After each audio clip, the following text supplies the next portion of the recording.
원포인트 민법. 제3자를 위한 계약이 기본관계, 다른 말로 보상관계.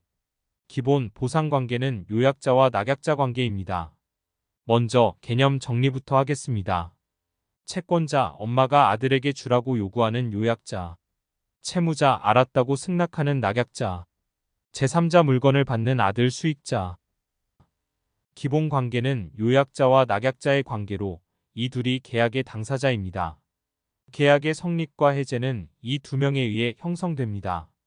단지 제3자가 취득하기 위한 취득 요건으로 제3자, 수익자의 의사표시가 필요할 뿐입니다. 선지 보겠습니다. 제3자를 위한 계약은 그에 기한 요약자와 낙약자 사이의 법률 관계에 의해 성립한다.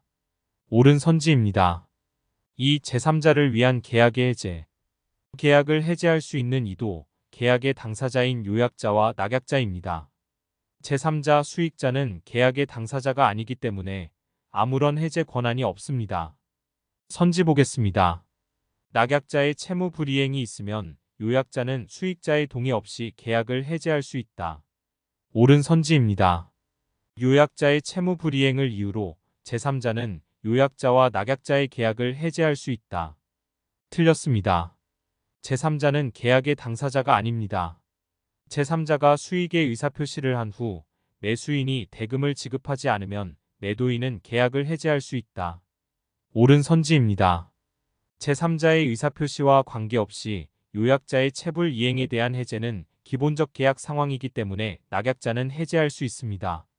이 말을 다르게 말하면 낙약자는 기본관계에서 생긴 사유로 수익자에게 대항할 수 있다고 말할 수 있습니다. 엄마가 돈을 내지 않으면 당연히 매도인은 아들이 책상을 달라고 청구해도 거부할 수 있는 것입니다.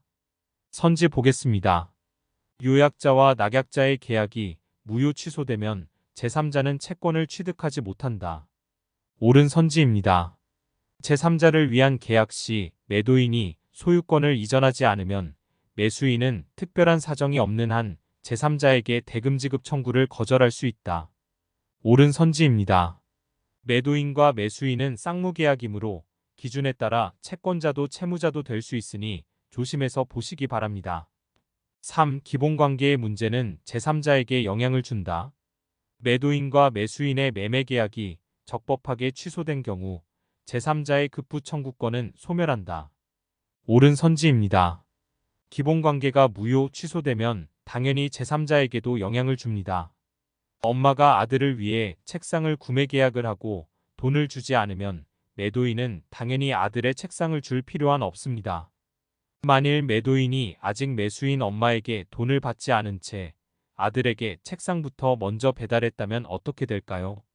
결과부터 말하자면 매도인 낙약자는 아들 수익자에게 직접 부당이득 반환을 청구할 수 없습니다.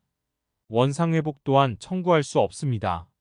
그 이유는 수익자는 계약의 당사자가 아니기 때문입니다. 이 계약의 핵심은 단지 청구권을 수익자에게도 인정한다는 정도입니다. 선지 보겠습니다. 요약자와 낙약자 간의 계약이 해제된 경우 낙약자는 수익자에게 급부한 것이 있더라도 수익자를 상대로 부당이득 반환을 청구할 수 없다. 옳은 선지입니다. 제3자를 위한 계약관계에서 낙약자와 요약자 사이의 법률관계를 이루는 계약이 무효이거나 해제된 경우 특별한 사정이 없는 한 낙약자가 이미 제3자에게 급부한 것이 있더라도 낙약자는 계약 해제 등에 기한 원상회복 또는 부당이득을 원인으로 제3자를 상대로 그 반환을 구할 수 없다. 옳은 선지입니다. 4. 제3자는 손해배상 청구권이 있다. 무효 취소 원인이 낙약자의 채무 불이행에 있다면 제3자도 손해배상을 청구할 수 있습니다. 선지 보겠습니다. 수익자가 수익의 의사표시를 한 후 요약자가 낙약자의 채무 불이행을 이유로 계약을 해제하면 수익자는 낙약자에게 그 채무 불이행으로 자기가 입은 손해의 배상을 청구할 수 있다. 옳은 선지입니다.